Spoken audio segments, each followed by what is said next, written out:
Hi, and welcome to my YouTube channel, Boy in a Tree. And today I am going to be reading Stoner. Real quick, last time I mentioned a spicy question that I was going to talk about because in my last video I was reading the full prologue of Joshua Tree. But today, since I'm not reading Joshua Tree, I decided that that question that I mentioned, I'll talk about that when I'm actually reading the next chapter, which will be in the next video. I decided I'm going to do read one book, or since I started off with Joshua Tree, I'm going to read another book, and then I'm going to go back to Joshua Tree, and then I'll read, I don't know, another book, and then I'll just kind of I'll go like that. So Joshua Tree, another book, Joshua Tree, another book, that kind of deal. So today, since I'm talking about Stoner, I'll be going back to Joshua Tree, and I'll mention that question in the next video. But for today, I feel kind of ashamed with using the clickbait title. I feel ashamed of the title because this book, again, it has nothing to do with weed. It is just about a man named William Stoner and also Pewdiepie. So, okay, for the Pewdiepie thing, though, it's kind of funny. So with Pewdiepie actually did mention this book. He's talked about it, I don't know, it's been a couple years now or something. That was a while ago when he mentioned this book.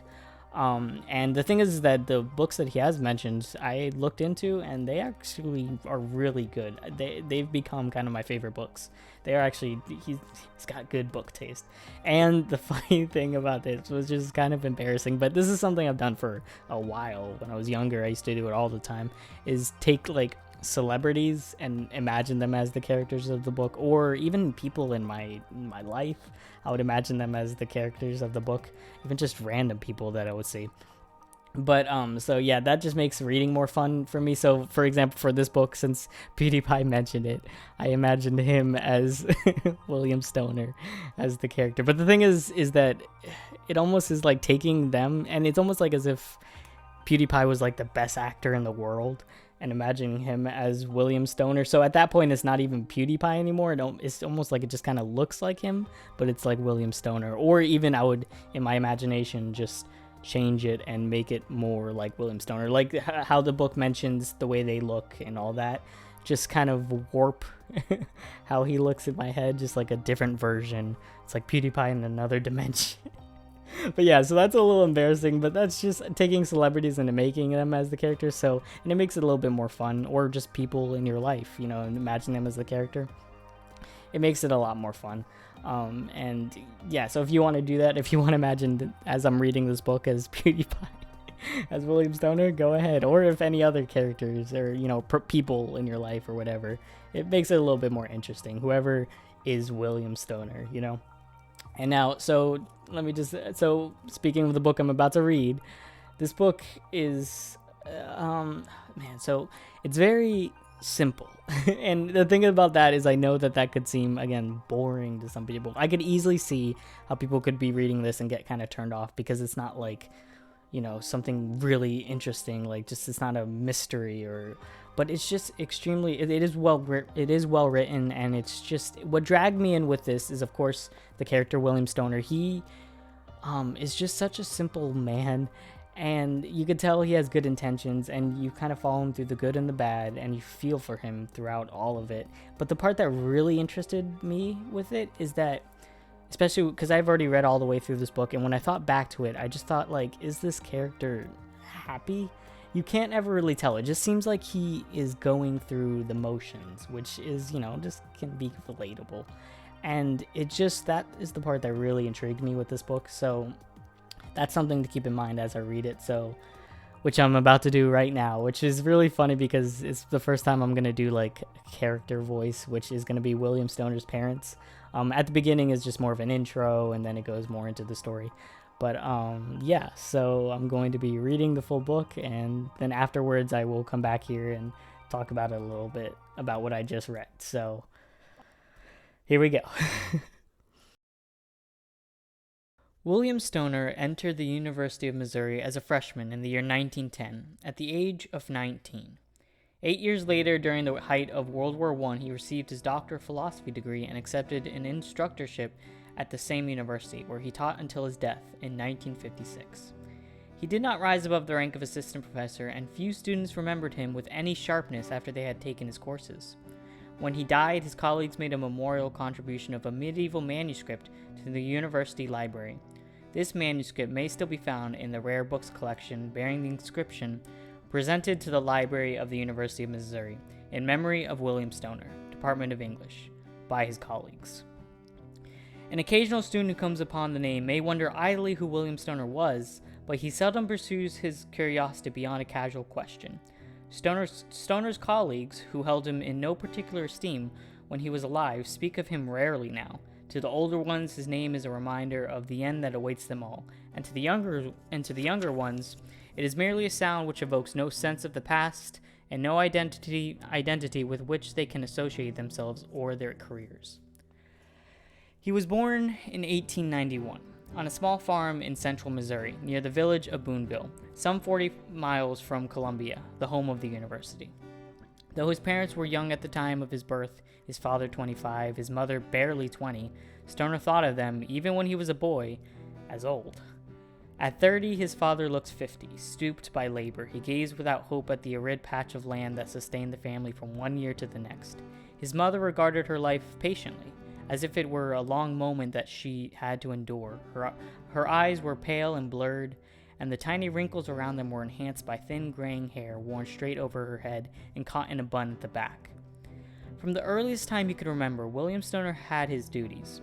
At the age of 6, he milked the bony cows, sloughed the pigs in the sty a few yards from the house, and gathered small eggs from a flock of spindly chickens. And even when he started attending the rural school 8 miles from the farm, his day from before dawn until after dark was filled with work of one sort or another. At 17, his shoulders were already beginning to stoop beneath the weight of his occupation. It was a lonely household, of which he was an only child, and it was bound together by the necessity of its toil. In the evenings, the three of them sat in the small kitchen lighted by a single kerosene lamp, staring into the yellow flame. Often during the hour or so between supper and bed, the only sound that could be heard was the wary movement of a body in a straight chair and the soft creak of a timber giving a little beneath the age of the house. The house was built in a crude square, and the unpainted timber sagged around the porch and doors.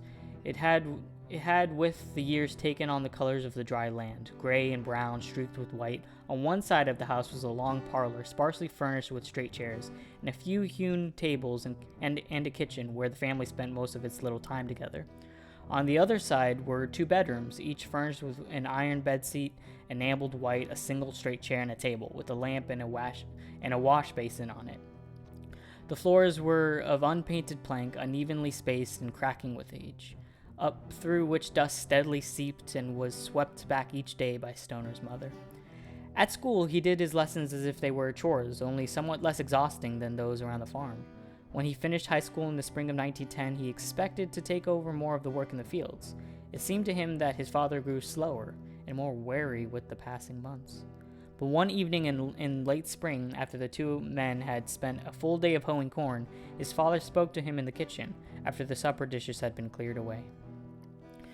"County agent come by last week." William looked up from the red and white checked oilcloth spread smoothly over the round kitchen table. He did not speak. "Says they have a new school at the University in Columbia. They call it a College of Agriculture. Says he thinks you ought to go. It takes 4 years. 4 years, William said. Does it cost money? You could work your room and board, his father said. Your ma has a first cousin, owns a place just outside Columbia. There would be books and things. I could send you $2 or $3 a month. William spread his hands on the tablecloth, which gleamed dully under the lamplight. He had never been farther from home than Boonville, 15 miles away. He swallowed to steady his voice. Think you could manage the place all by yourself? He asked. Your ma and me can manage. I plant the upper 20 in wheat. That will cut down the handwork. William looked at his mother. Ma? He asked. She said tonelessly, You do what your pa says. You really want me to go? He asked, as if he half hoped for a denial. You really want me to? His father shifted his weight in the chair. His father shifted his weight on the chair. He looked at his thick, calloused fingers, into the cracks of which soil had penetrated so deeply that it could not be washed away. He laced his fingers together and held them up from the table, almost in an attitude of prayer. "I never had no schoolin' to speak of," he said, looking at his hands. "I started working a farm when I finished 6th grade. Never held with schoolin' when I was young'un. But now I don't know. Seems like the lands gets drier and harder to work every year. It ain't rich like it was when I was a boy. County agent says they got new ideas, way of doing things. They teach you at the university. Maybe he's right. Sometimes when I'm working the field, I get to thinking." He paused. His fingers tightened upon themselves, and his clasped hands dropped to the table. I get to thinking." He scowled at his hands and shook his head. "You go on to the university come fall. Your ma and me will manage." It was the longest speech he had ever heard his father make. That fall, he went to Columbia and enrolled in the university as a freshman in the College of Agriculture. He came to Columbia with a new black broadcloth suit, ordered from the catalog of Sears and Roebuck, and paid for with his mother's egg money. A worn greatcoat that had belonged to his father, a pair of blue serge trousers that once a month he had worn to the Methodist church in Boonville, 2 white shirts, 2 changes of work clothing, and $25 in cash, which his father had borrowed from a neighbor against the fall wheat. He started walking from Boonville, where in the early morning his father and mother brought him on the farm's flatbed mule-drawn wagon. It was a hot fall day, and the road from Boonville to Columbia was dusty. He had been walking for nearly an hour before a goods wagon came up beside him, and the driver asked him if he wanted to ride. He nodded and got up on the wagon seat. His serge trousers were red with dust to his knees, and his sun and wind-browned face was caked with dirt, where the road dust had mingled with his sweat. During the long ride, he kept brushing at his trousers with awkward hands and running his fingers through his sandy hair, which would not lie flat on his head. They got to Columbia in the late afternoon. The driver let Stoner off at the outskirts of town and pointed to a group of buildings shaded by tall elms. "That's your university," he said. "That's where you'll be going to school." For several minutes after the man had driven off, Stoner stood unmoving, staring at the complex of buildings. He had never before seen anything so imposing. The red brick buildings stretched upward from a broad field of green that was broken by stone walks and small patches of garden. Beneath his awe, he had a sudden sense of security and serenity he had never felt before. Though it was late, he walked for many minutes about the edges of the campus, only looking, as if he had no right to enter. It was nearly dark when he asked a passerby directions to Ashland Gravel, the road that would lead him to the farm owned by Jim Foote, the first cousin of his mother, for whom he was to work. And it was after dark when he got to the white, 2-storied frame house where he was to live. He had not seen the Footes before, and he felt strange going to them so late. They greeted him with a nod, inspecting him closely. After a moment, during which Stoner stood awkwardly at the doorway, Jim Foote motioned him into a small, dim parlor crowded with overstuffed furniture and bric-a-brac on dully gleaming tables. He did not sit. "At supper?" Foote asked. "No, sir," Stoner answered. Mrs. Foote crooked an index finger at him and patted away. Stoner followed her through several rooms into a kitchen, where she motioned him to sit at a table. She put a pitcher of milk and several squares of cold cornbread before him. He sipped the milk, but his mouth, dry from excitement, would not take the bread. Foote came into the room and stood beside his wife. He was a small man, not more than 5 feet 3 inches, with a lean face and a sharp nose. His wife was 4 inches taller and heavy. Rimless spectacles hid her eyes, and her thin lips were tight. The two of them watched hungrily as he sipped his milk. "Feed and water the livestock. Stop the pigs in the morning," Foote said rapidly. Stoner looked at him blankly. "What?" "That's what you do in the morning," Foote said, "before you leave for school. Then in the evening you feed and stop again. Gather the eggs, milk the cows, chop firewood when you find time. Weekends you help me with whatever I'm doing." "Yes, sir," Stoner said. Foote studied him for a moment. "College," he said, and shook his head. So for 9 months, room and board, he fed and watered the livestock, sloughed the pigs, gathered eggs, milked cows, and chopped firewood. He also plowed and harrowed fields, dug stumps, in the winter breaking through 3 inches of frozen soil, and churned butter for Mrs. Foot, who watched him with her head bobbing in grim approval as the wooden churner splashed up and down through the milk.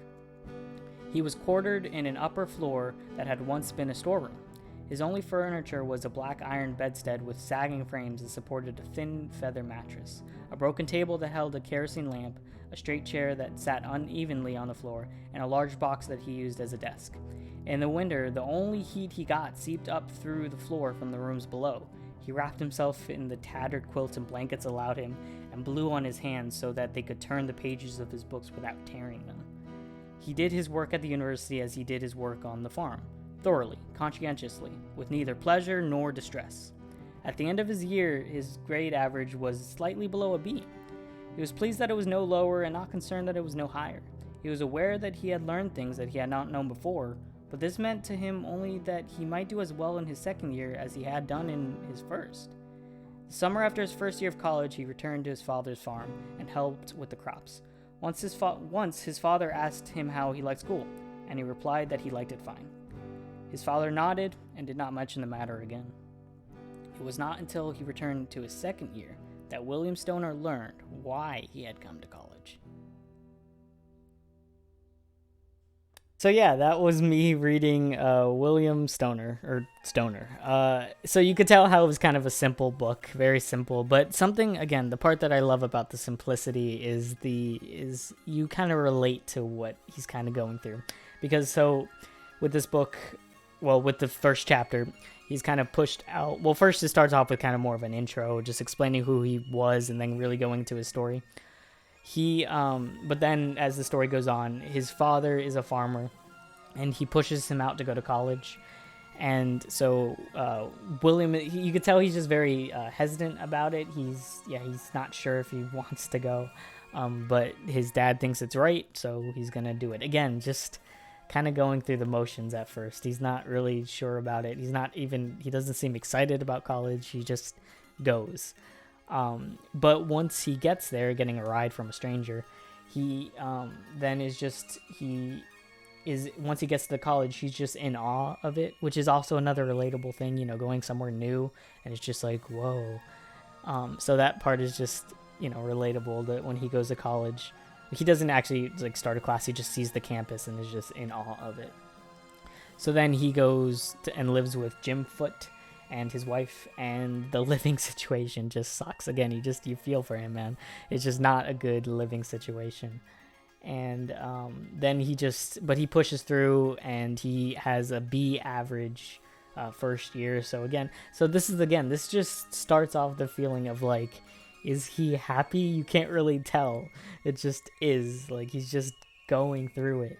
And so then then it ends off with he learns, I guess, more of who he is in his second year, which I'll continue and that's not even the full chapter again. I just stopped in the middle of the book there at a stopping point. But I'll finish the rest of chapter 1 in another video. So I hope you enjoyed that reading and my accents that I threw in there, my character voices. Next time I'm going to read the first chapter of my book, Joshua Tree, in the next video. And then eventually I'll come back to Stoner in another video. I might do another book in another video, but eventually I'll come back to this story. So I hope somebody enjoyed that.